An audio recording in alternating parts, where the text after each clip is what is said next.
खबरी बिहार झारखंड की ताजा खबर आ रहा बा सारण छपरा के मशरक प्रखंड से, जहां के राजस्व अधिकारी और थाना अध्यक्ष मिल के चेकिंग अभियान चलैलन। बिना मास्क के 15 लोग के काटल गई चालान। रिपोर्टर बानी कन्हैया कुमार सिंह। खबर अब जानी विस्तार से।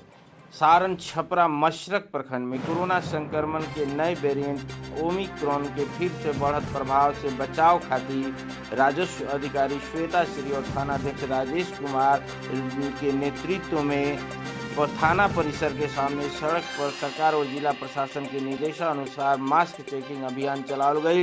लोगों के मास्क लगावे खातिर जागरूक भी कल गई। इस दौरान बिना मास्क पहनले बाइक सवार और दूसरे वाहन चालक के विरुद्ध कार्रवाई करत 15 लोग के चालान काटल गई।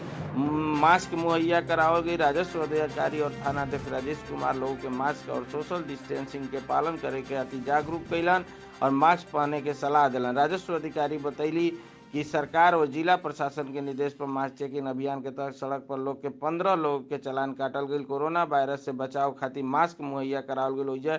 कहली कि कोरोना के देखते हुए नाइट कर्फ्यू लगावल गई बा, जोना के देखते हुए सभी दुकान 8 बजे तक बंद हो जाई। का कहले हो जाके राजस्व पदाधिकारी या का कहले थाना अध्यक्ष जानी विस्तार हो गई है।